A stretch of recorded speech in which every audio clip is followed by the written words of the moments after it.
Hi, everybody. Good afternoon. I suspect that we will see more people trickle in as the time goes by, but I think we have a pretty busy schedule of presentations today, so I'm going to get started. Dr. Hirsch sent his regrets that he couldn't make the grand rounds today, so it's my honor to welcome everybody and to very briefly introduce Dr. John Takayami. He's actually not going to present today, so he doesn't want a lot of attention spent on my introduction of him, but I do actually really want to say that it's just a privilege and honor that he gets to every year bring this group of people together, residents who do QI projects in the primary care clinic. Dr. Takayama, I think you all know him. He's been at UCSF for decades, a very dedicated primary care physician who cares, and particularly for children with special medical needs, but has a lot of other roles in child advocacy with the General Peds Fellowship, but here today mostly as the sponsor and mentor and inspirer, if that's a word, of residents to do quality improvement work in their clinic rotations. John.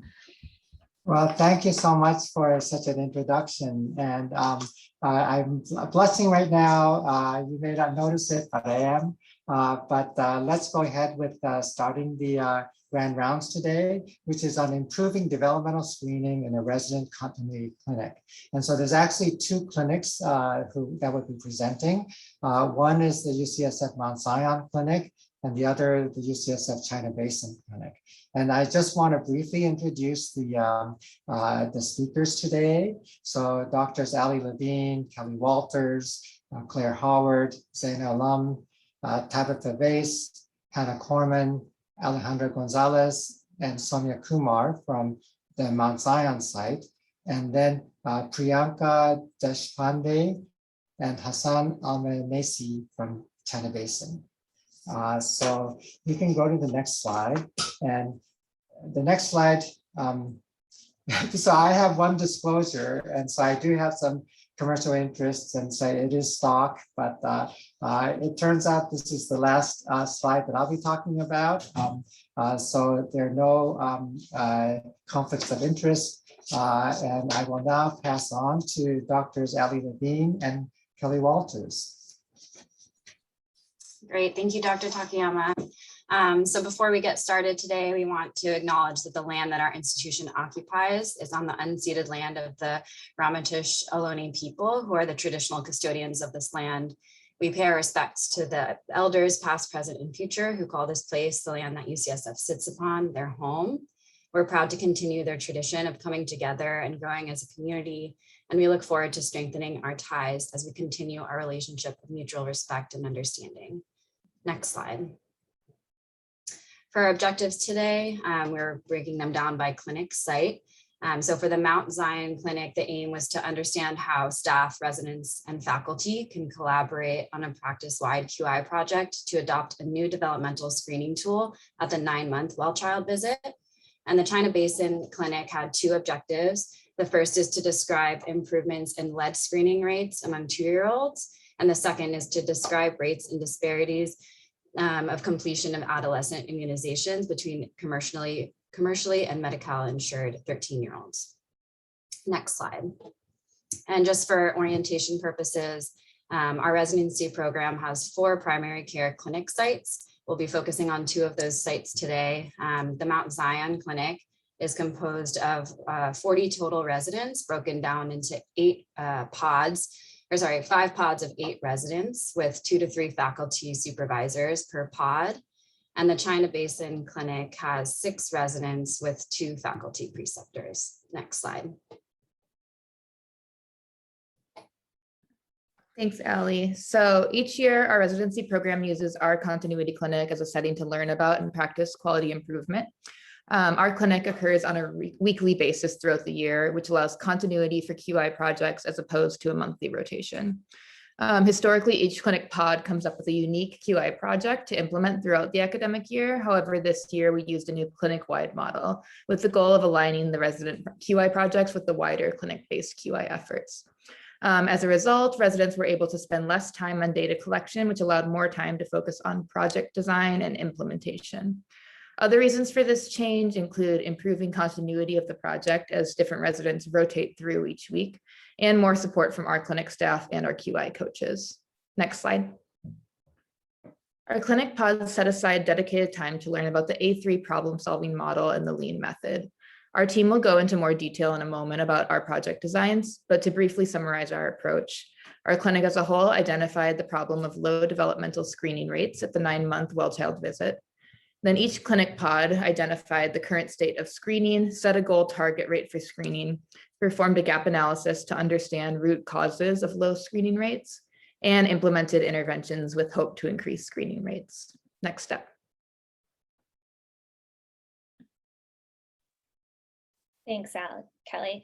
So I'm going to talk a little bit about the problem that we identified. As pediatricians in a primary care setting, we know that following developmental outcomes for kids is essential to our care of them. And currently, the way that we are screening development is with the ages and stages questionnaire at 9, 18, and 24 months old.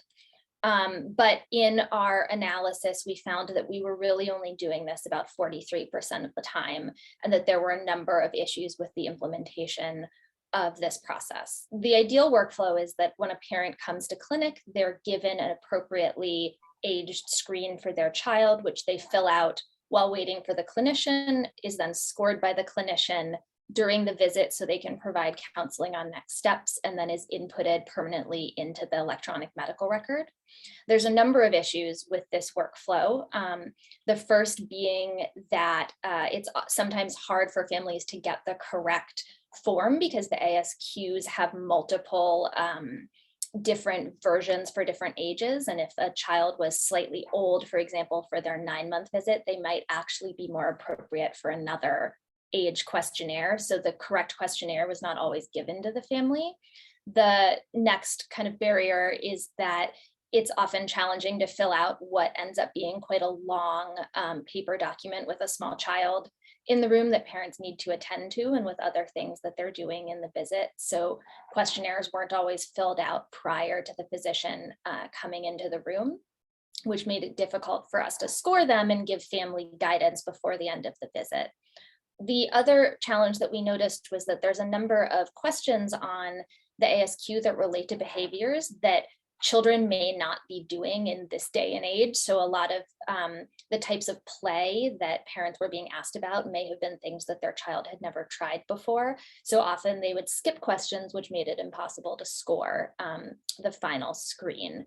And the last barrier that we noticed was that it was hard to keep track of all of these paper forms in our electronic medical record. And so to have a longitudinal view of the child's development over time, one had to go to multiple different places to review the data. So I'm going to advance to the next slide, and Zaina is going to talk a little bit about what our intervention was. Great, thank you so much, Claire. So on top of the state that Claire just mentioned, another series of issues came up when the COVID-19 pandemic happened. And like many other primary care settings across the nation, Mount Zion had to make some adjustments to how they handled their well-child checks. So during the pandemic, the 9-month well-child check specifically, being a visit that didn't typically have vaccinations associated with it, was transitioned to telehealth to make it more accessible to families and make it safer for children and the providers at the clinic. And of course, this kind of compounded a lot of the issues with the current state of getting the ASQ that is exclusively a paper-based form. So with having a telehealth visit, completion of the ASQ basically plummeted. It was very difficult to answer all of the ASQ items. The only way to really do it was to have providers kind of verbally discuss it, which can be tricky in terms of managing time during a shortened visit when you're also doing things like COVID visits and trying to be efficient as a provider. And so this was another issue that I think came up of how to make an ASQ or an equivalent survey accessible virtually over things like MyChart or through the ways that we communicate with our patients when they're not physically available in the office. And from there, I'll advance the slide and pass it over to Tabitha. Okay, Thanks. So I'm going to talk about the project goals. So we tried to come up with a SMART goal, so something that would be specific, measurable, actionable, realistic, and time-bound.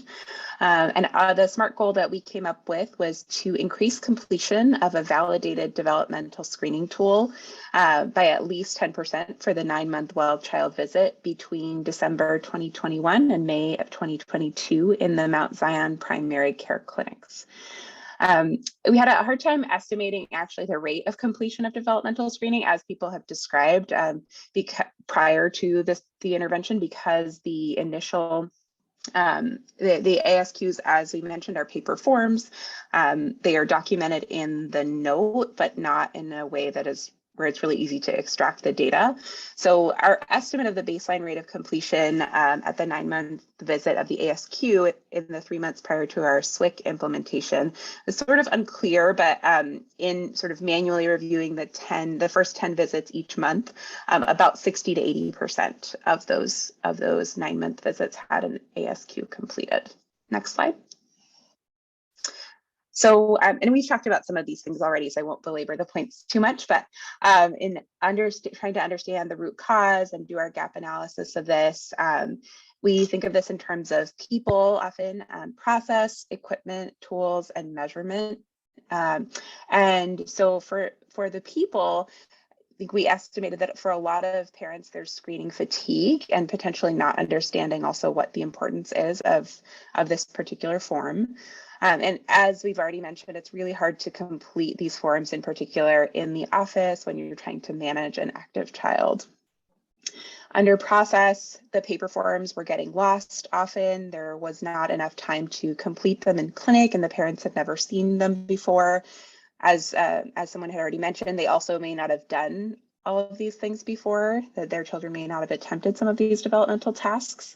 And there wasn't a clear mechanism for televisits. So I think some providers were potentially trying to make sure they had either the paper form in front of them or a PDF of the 9-month ASQ in front of them to be able to ask the questions. But as we've already mentioned too, the time is limited in the visit. And so that was another challenge in the process.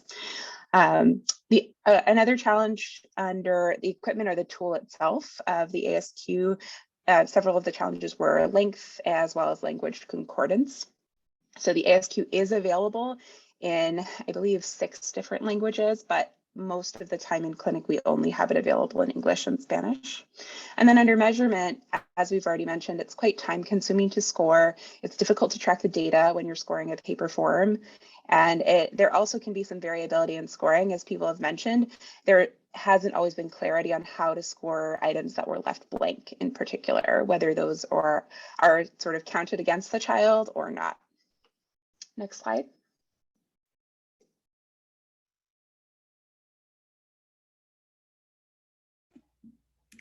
All right, so from Thursday Pod, I'm here to talk about implementation of the intervention. So as we've alluded to, the intervention itself was replacing the paper ASQ, the Ages and Stages questionnaire, with a digital SWIC, which stands for Survey of Wellbeing of Young Children, at the 9-month visit as the developmental screening tool. So as everyone's kind of alluded to previously, the ASQ, just the workflow, was printed and handed out at the beginning of the visit. And now SWIC is embedded into Apex and actually sent out in advance of the visit via MyChart to the families to fill out. Some of the differences were that the ASQ was a 30-question developmental screen, and so it's replaced by this 10-question developmental screen, which you'll see in just a moment. If the family doesn't have MyChart or is unable to fill it out in advance of the visit, they can do a paper version of the SWIC at the visit itself. And it's currently only available in English, though there's a strong desire to have multiple versions available in multiple languages. Next slide, please. So this is what an actual screenshot of a visit from a 9-month-old child, what it looks like. It gets pulled into the note itself. These are the 10 developmental questions that are asked of the parents. And at the bottom, there's a developmental score from the 10 questions that ranges between 0 and 20. actual cutoffs for the score depends on if the child is 9 months, 10 months, or 11 months at the time that they fill out the SWIC. But essentially, the way that the scoring is supposed to go is if they are average or above average, the SWIC says celebrate with the parents. If the score is borderline, you use your clinical judgment, and if it is well below average, you refer to early intervention. So for implementation at Mount Zion, if the score is borderline or below average, then the parents would complete the 30-question ASQ at the visit itself. Next slide. Okay, so this is the data and the outcomes that we have compiled from December onwards. So just going through the first 3 months, for December, we had 64 9-month well child visits, and these were done by the residents only, not the faculty. Of these 64 visits, 58 had the SWIC set ahead of time, either through my chart or in an actual encounter. And it looks like there was 62.5% compliance of those visits of the SWICs. And of that, 32 of them, so 80% were done before the visit, and 8 were completed during the visit, so 20% during the visit. January, with the 53 well child visits, looks like it had 51% compliance. At this point, we started attaching the SWIC to the encounter, so we did not send it on my chart in January. It looks like 60% were completed before the visit and 40% during the visit. February, with 59 visits, had a 69% compliance rate, 80% done before and 20% done during the visit. For the next slide, during these 3 months, we did a first 10. So it is just to get an estimate. So it might not be as comparable to the data from January, February, and December. So for March, we had, for the first 10, 90% of them were done. There was a 50% compliance before. And of the 5 SWICs, all 5 of them scored below average, or 20% had the ASQ done. In April, looks like there was a 90% success rate, and of the 4 SWICs that were done, 1 was below average. And for the first 10 well child visits in May, 10 of them had them set ahead of time. There was a 60% compliance, and 5 of them, of the 5 that scored below average, 0% had the ASQ done. So when it talks about that third line, what we look at is even if the SWIC identifies children who score below average, it's unclear how it's interpreted by the provider at this moment. They're supposed to do the ASQ to identify the domain, but sometimes it's not very clearly documented. It's something that we noticed. And if we go to the next slide, it shows a visual representation of the data I just went through, just looking at the ASQ from September to December, and then from December onwards using the SWIC. Go to the next slide. I'll pass it off to Alejandra. All right, so this graph shows a proportion of 9-month-old well child visits in which the SWIC was sent by my chart to parents ahead of time of the visit. Since January, it shows an upward trend up to May, during which time it was near 100%. All right, next slide. All right, and this graph shows a proportion of the SWICs completed prior to the visits. So that's 80% in December, 50% in January, and 80% in February. So the data is only available December through February because Brad, who's in charge of the data, did take leave on March. Thank you. Next slide. All right, so just to review a few points. So staff were able to increase proportion of reminders to complete SWIC sent to parents ahead of time to about 100%. As far as limitations, this does not include situations that parents do not have my chart activated. Additionally, the SWIC completion rate has not yet stabilized, is currently lower than the ASQ completion rate. Limitation that the data is only limited for March, April, and May. So only sample of all data, so this may not be accurate, and this also reflects a transitional period. Additionally, a question that we want to ask is, if completed with SWIC completed prior to visit, so it sounds like between December, January, and February, this rate of completion was about 70% on average, but there's no data that we have afterwards. Additionally, as far as limitation, anecdotally, the SWIC is not getting completed prior to the visits. So it may not be as high as 70%. So as far as reflections, there are not very many 9-month visits. So as most visits are done by faculty, not all are done by residents. The percentage of 9-month well-child check visits encounters by any particular resident during a period of about 6 months might be as low as 1 to 2 patients. However, as the SWIC is expanded from the 9-month to the 18 and 24-month visits, residents will likely be doing more of the visits in which SWIC is used. Currently, we only use SWIC for developmental screening. However, it also has social drivers of health questions, et cetera, so might also be useful beyond developmental screening. And then additionally, just anecdotally, what was noted by a few pods, something that might help completion rate would be encouraging parents to complete SWIC before the visit. Some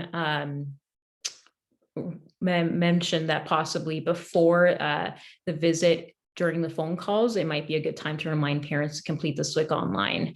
And then also encouraging parents to sign up to My Chart would also be one of the factors that might help SWIC completion if the parent already doesn't have My Chart access. All right, next slide. All right, and then just acknowledgements. We would like to do a shout out to Brad Crow for the data, Sunita Kaiser for reorganizing the talks. Of course, the UCSF Mount Zion pediatric primary care staff for sending out the SWIC ahead of time, the QI coaches for coaching individual pods in December, Jocelyn Nolasco, John Takayama for filling in the gaps. All of the pods, Monday, Tuesday, Wednesday, Thursday, Friday pods, including preceptors, Jen Albin, Sabrina Fernandez for editing the dot phrases into the well child checks for 9-month-olds, and then Shannon Chan for her excellent organizational skills. And then that concludes our slides.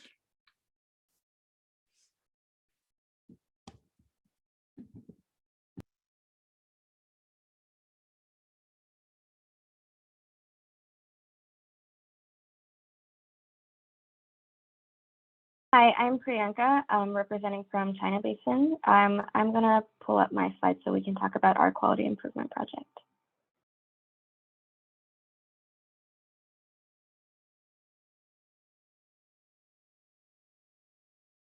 All right, so as I mentioned, I'm Priyanka Deshpande. I'm one of the residents at China Basin.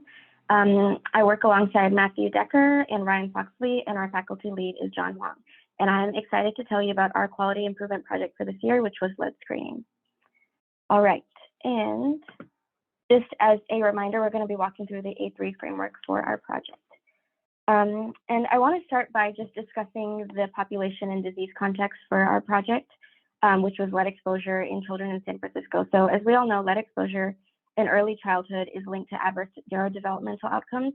And specifically, there has been lead exposure identified in children across San Francisco. So I have a chart here or like a graph from SFDPH showing increased cumulative counts of lead exposure in children in San Francisco over recent years.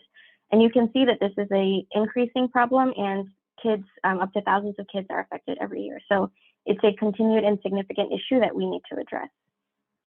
I also want to bring your attention to this graph or this map here, and it's showing detectable blood lead levels in children across San Francisco by neighborhood.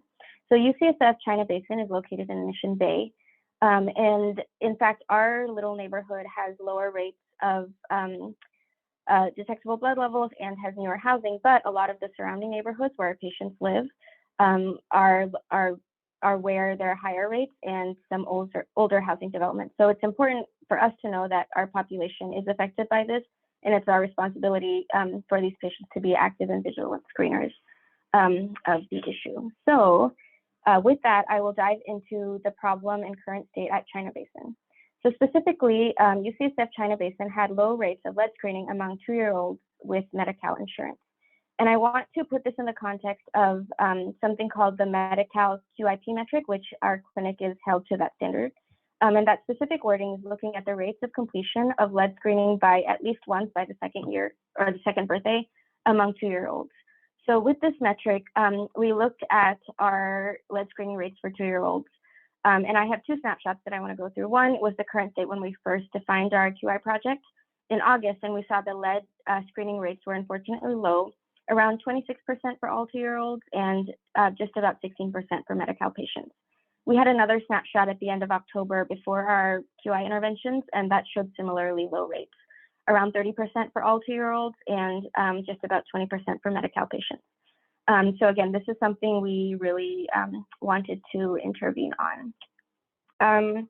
All right, so with this, we set out our target for our QI project. Specifically, our SMARTY goal was to increase the proportion of 2-year-olds with Medi-Cal insurance who have had lead screening at least once by the 2nd birthday to 25% by October 1st, 2022 at UCSF China Basin. I want to point out a few things. One, the wording here is specific to that Medi-Cal QIP metric that our clinic is held to that standard by.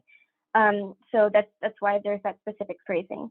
The other thing is we wanted our goal to be attainable, so we set 25% as our metric. We saw that for the general 2-year-old population, we were about, roughly hitting that metric, so we wanted to hit that at least for the Medi-Cal 2-year-old patients as well. And the other thing is, if based on the way the metric was being calculated, any intervention that we did around October 2021 would not be reflected officially until a year later. So that's why we have our time frame shifted out to October 2022. Yeah, so those are the details of our SMARTY goal. With that, I want to discuss some of our gap analysis or root cause analysis.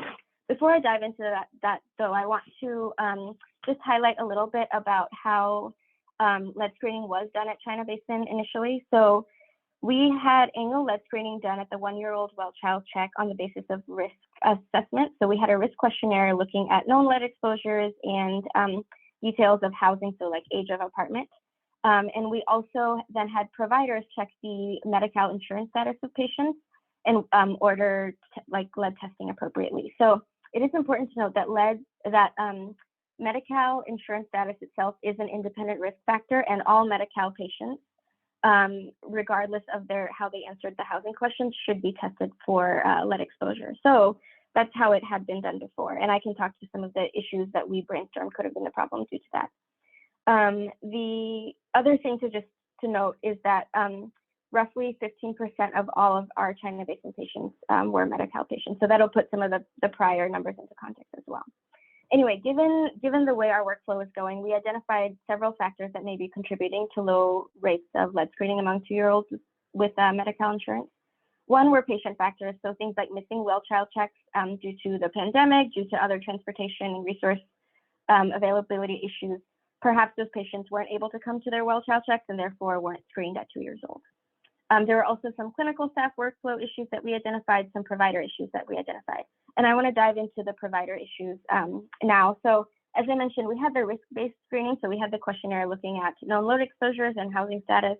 It's possible that when the questionnaire was completed, even if there was a yes identified there, the test was not ordered. It's also possible, even though all the questions on the housing questionnaire were no, as in no risk factors, the provider forgot to check on the Medi-Cal insurance status of the patient and then forgot to or didn't get a chance to check for screening then. Another thing we identified was something the way our orders were. So in Apex at China Basin, so I guess at China Basin, we do capillary blood tests in the clinic for our lead screening. Our Apex defaults at that time had been serum in the lab based on the way that the other UCSF clinics had run. So it's possible that was not just, we did not change the order manually to capillary, and that ended up being an issue. There were also some issues with some shared dot phrases that could have been problematic or just hindering the workflow. All right, so based on that, we brainstormed some experiments or interventions of what we could do to change what was happening. And this is our pig chart. This is listing out a lot of our brainstormed ideas by effort and impact level. I want to focus on 2 quadrants. One is the upper right-hand quadrant, looking at high effort, but hopefully high impact interventions. So we thought universal lead screening would help solve a lot of the issues that we had brainstormed.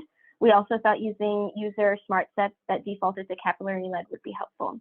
Another thing we discussed was adding past lead results to well-child check notes at the 15th and 18th month marks, so that if lead testing had been missed at the 12-month-old mark, that a provider could still intervene before the 24-month mark before the child turned 2. So These are some of the experiments that we brainstormed. We brought these experiments to our provider and clinical staff members up for a vote and developed an action plan based on that. So again, a lot of these were discussed among the provider meetings, and we eventually gained approval from the providers and clinical staff members to shift from that risk-based screening questionnaire to universal screening at 12 months, including using the capillary lead test. We coached all of our providers to edit the 12-month well-child check smart test to default to capillary lead test. And we also encouraged providers to use those shared well-child dot phrases to include testing from before at the 15th and 18th month time point, so that something could change before the kid turns 2. It's also important to note that the universal screening protocol would definitely change the workflow for our clinical staff members. So we added a caveat in that if they were overwhelmed for a clinic afternoon or something, that they could let us know and we could change the default capillary lead test back to serum, and the patient could go to the lab so that the patients could still be screened for lead exposure. All right, so with that, I want to talk about our study and follow-up. Our interventions were implemented in November 2021. And again, I want to highlight that the interventions made on the 1-year-olds or the 12-month-olds at that moment in time would not officially reflect in our metric until they turned 2, a year later, hence the extended time frame for our SMARTY goal to October 2022. But that's kind of the framework. When we discussed our project outline with the lean coaches, they suggested that we also include some more intermediate markers for how our project was going. So with that, we also looked at a process measure to look at how things were going at different time points before the October 2022 final time point. So our process measure was a chart review looking at the lead screening rate completion for on the day of for visits of the 12-month-old well child check. So basically, if a 12-month-old came in for a well child check, did they get lead screening on that day? Basically, were we successful in implementing what we were hoping for with those interventions? So we have 3 time periods listed in the chart review. The first 2 time periods were before our interventions, and the last time period reflects after our intervention. And I want to note a few things. One is that we have looking at private or commercial insurance and also the Medi-Cal rate. Before our interventions, we were hovering around the 40 to 50% lead screening rate. We had like one, what we think is an outlier at 100%, but overall we were having like roughly in the 40 to 50% range. After our interventions in the months following December to March of 2022, we saw a pretty robust response or like lead screening rate in the 80s. So we were really happy to see this process measure. Again, this is if they came, did they get screened? We weren't able to, or in this process measure, we were not looking for all well child checks because it didn't account for patients who didn't even show up to a well child check. All right, this is our run chart looking at lead screening among 2-year-olds, specifically Medi-Cal only patients. This is looking at a pretty large time frame, February of last year to May of this year. And in blue is our lead screening rate. And in green is our median, roughly about 28%. So I want to note a few things here. One is that our lead screening rate at some point, I mean, the reason we're showing you this like really large time frame is that at some point our clinic was capable of screening Medi-Cal patients at roughly about 35%. We see it kind of decline, maybe due to pandemic factors. And then in red, with the red arrow around November last year is when we had our interventions, and we can see some increase in lead screening rates after that. There are a couple of things I want to note at this point too, is that one, we're able to see some increase. There are actually no official like run chart trends or shifts noted based on the official like IHI rules on how to interpret run charts, but we are optimistic that we're seeing some increase. And with our process measures, seeing that robust like 80% screening rate. We're hopeful that we'll continue to progress and then reach our goal by October 2022. The other thing to note is that we had an intervention where, as I mentioned, at the 15-month and 18-month time frames, having prior lead screening auto-populate into the provider notes. And we're starting to wonder if the increase that we're seeing now around, this summer in the increasing lead screening rates, if those 15 and 18-month-olds are actually aging out or aging into our metric and returning to. And so perhaps we're starting to see an effect of that intervention as well. All right, so with that, I'll kind of conclude saying, as I mentioned, we didn't see any significant trends on our run chart, but we are optimistic that given our chart review and our process measures, that our rates of lead screening by age 2-year-old among the Medi-Cal patients will continue to rise with our universal lead screening intervention. All right, and thank you.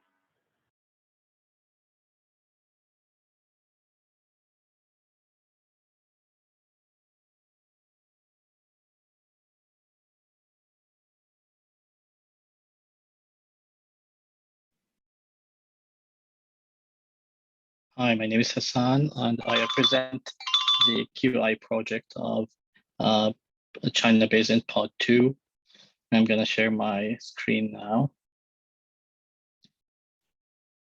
So our project is about disparities in adolescent immunizations. We worked on that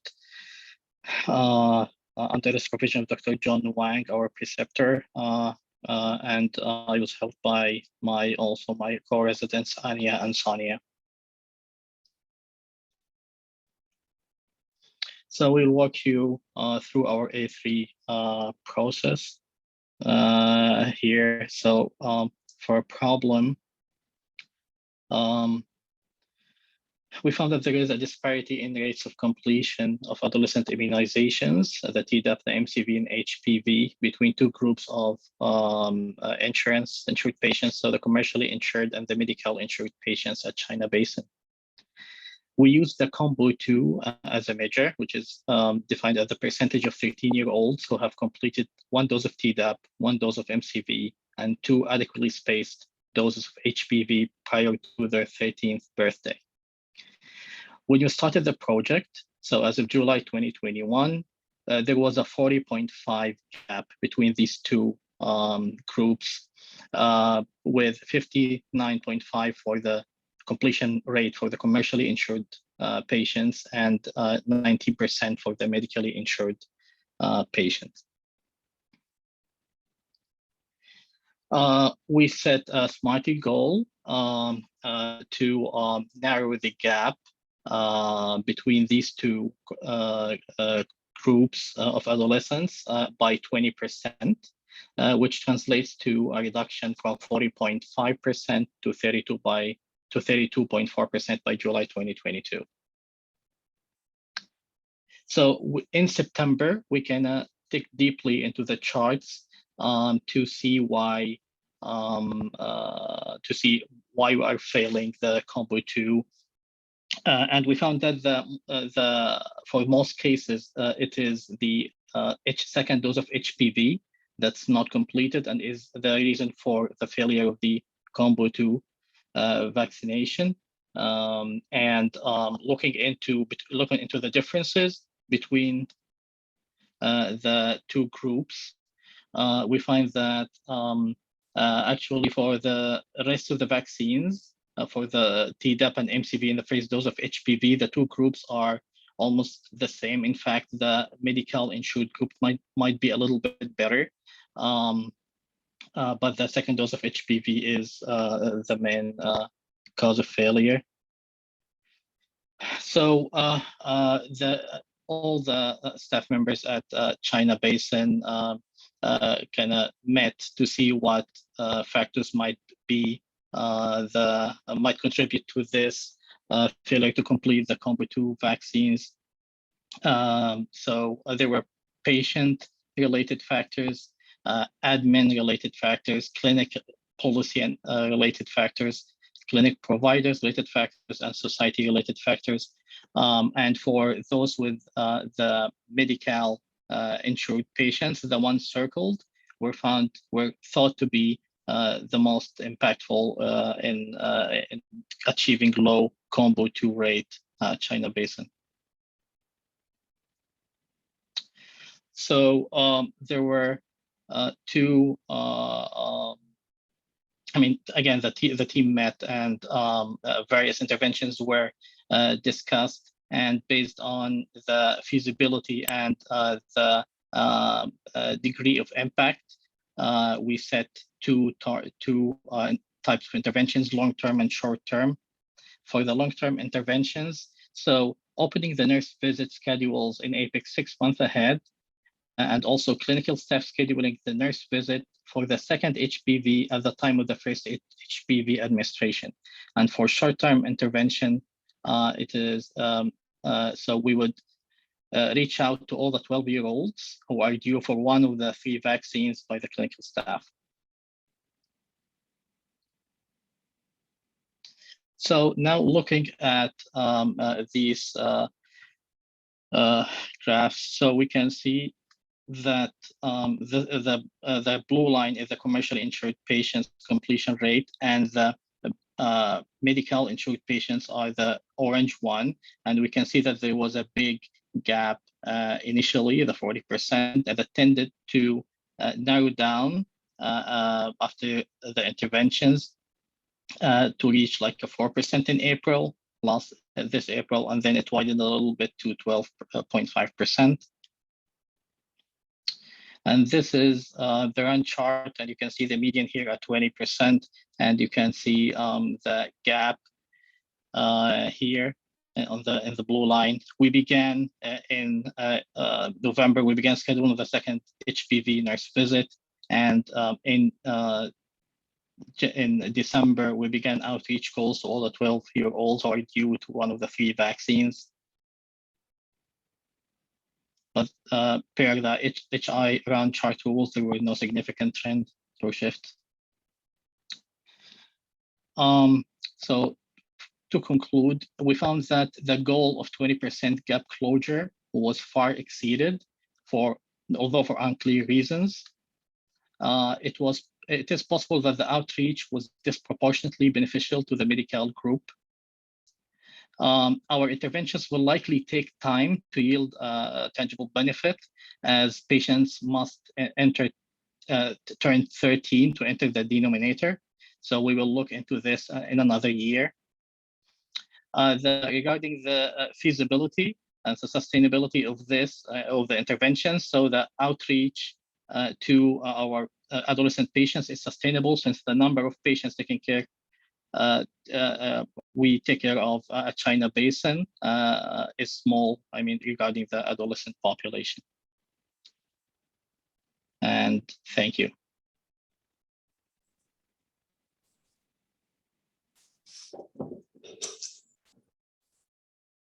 So thank you very much for the wonderful presentations. And I think what we're going to do now is to turn over to see if anybody has any questions, and we'll try to answer them as a panel.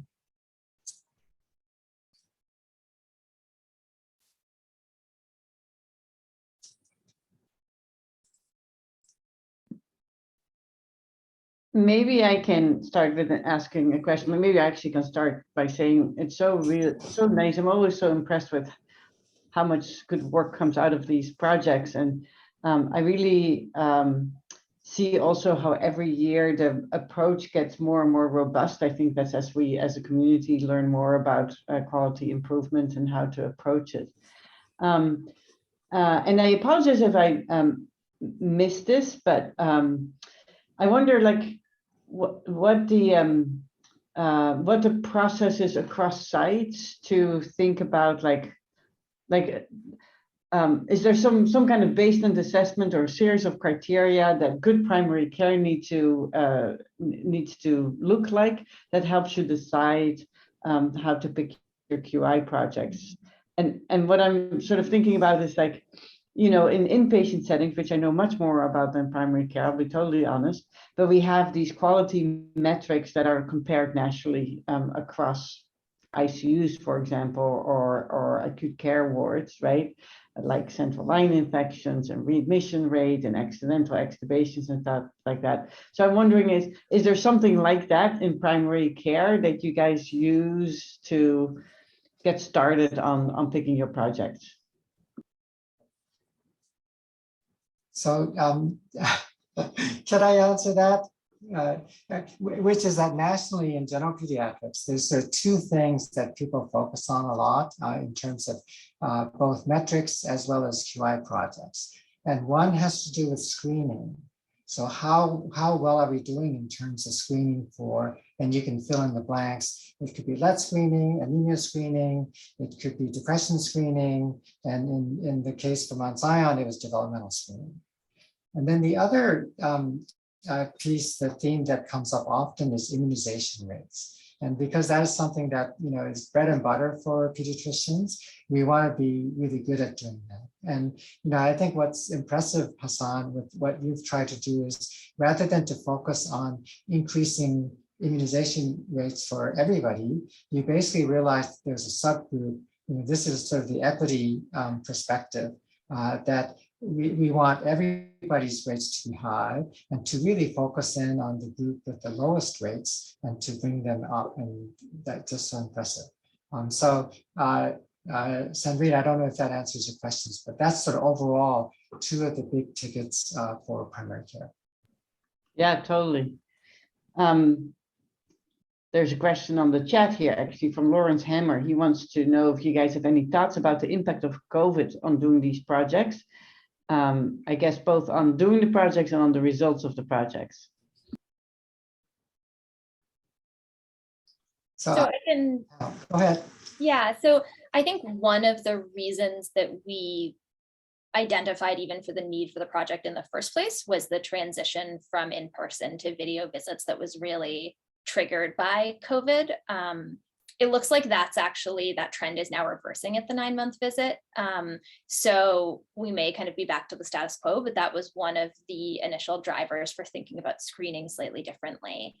In terms of the results, I know that there's a lot of kind of concern about social development in children and in the context of COVID. I think that, it's a little early and I don't feel like I have a sense of whether our results were changed by that, but I think thinking about the ASQ questions not always being relevant to children's experiences, I can definitely see that being a problem in the kind of COVID era.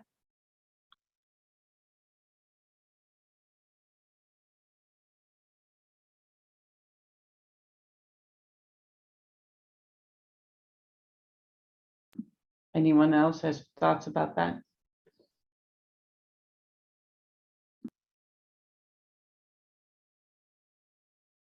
I would just add that I think, clinic visits, especially in-person ones, are down as a whole, post-COVID at least, right now. And so there's probably like an even greater population that in our denominator that's unscreened that we're not counting. And I think this is due to multiple factors. Actually, there are fewer slots available because of limitations of how many patients can be in clinic. And so I know a lot of families, it can take a while to get an appointment, and then often they miss the appointment on the day of because their child is displaying symptoms and hasn't had time to be COVID tested. So there are a lot of different barriers to getting children in for well child visits at all, let alone doing the screening.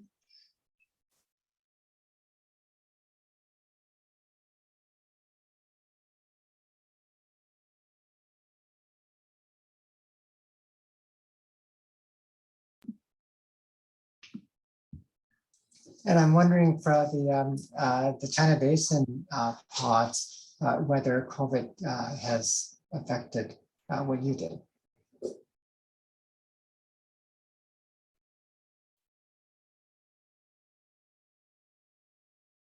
I think one of the things we identified in our root cause analysis of why our alleged screening rates might have been low is that patients were not actually coming to their well child checks and therefore could not be screened at the 1-year-old point. And I think some of the Mount Zion residents also reflected that.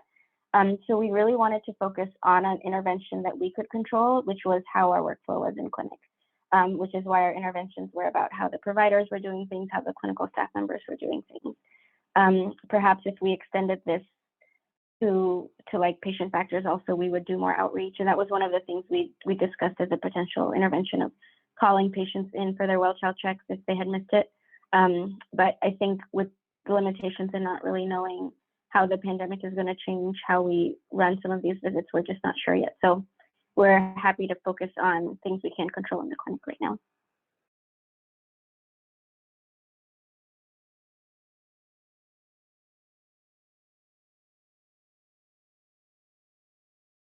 All right, Dr. McNamara says, fantastic work. I'm really impressed with how much of your QI curriculum you've learned and incorporated.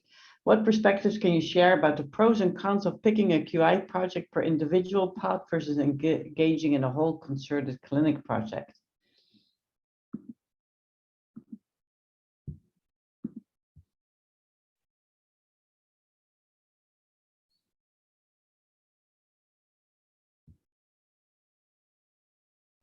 Anyone want to share?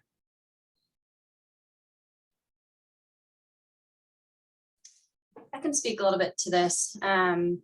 I would say, just reflecting on my experience as my intern year, my pod was able to pick a project that we as a smaller group felt really passionate about, which was screening for food insecurity. And so I think the benefit of working just as a pod is if you have a smaller group of people, you perhaps might be able to align more on something that you're more passionate about. But I do think that working as a larger group might allow for a greater impact. And like just overall working with more people and trying to align the staff in particular. So I actually think that moving forward, that this approach, working as a whole clinic, might be more effective and impactful.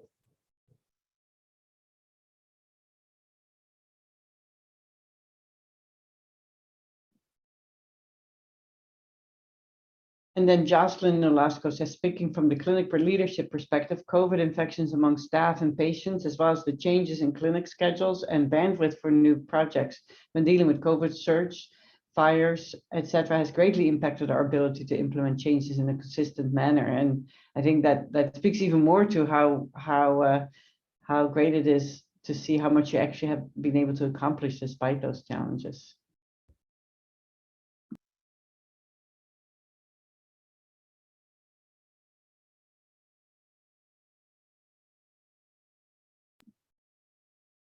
I don't see any more questions. John, do you have any closing comments or questions? Yes, yes. So I guess, well, first, of course, I want to thank everybody involved for a wonderful presentation, but also the projects. But I also, I'm still thinking about Meg's question. And just so everybody is aware, this is not a UCSF question. This is actually a national question. And it's been going back and forth. Is it better to have like each individual pod do a project, or is it better to do it as a whole, clinic? And there's pros and cons for both. And then, there are other factors that sort of make it more challenging. And I think we've had both of those. But at the Mount Zion site, every couple of years, we've done a sort of entire clinic project. And if some of you may remember, the MyChart activation was one from a number of years ago. And so what was interesting with that project was that I think each of the pods came up with sort of interesting different interventions to make change. And I think this time around, that was a little bit more challenging because of the few 9-month-olds that each of the residents were able to actually see. But if we were to continue this next year and expand to the 18 and 24 months, there'll be more patients that residents will be involved with, and perhaps maybe even sort of more innovative changes or interventions. And then I think the other is just, when residents come up with their own QI project, it can be really interesting. And so I'm still thinking that some of the work that was done at China Basin, because sometimes we don't necessarily think about what we should really focus on, but more what data is available. So I think I'm just so glad that there's an equity perspective that's being used now, and that's something that as faculty we've got to continue to push for that. But once again, thank you to everybody for an amazing presentation. Well, I'll echo that thanks, and again, thank you, John, for leading this group of residents in these efforts and in the presentation. It's always really lovely to hear what people have accomplished. So thank you all, and I wish everybody a good rest of their afternoon, and we'll see you for next week's Grand Rounds.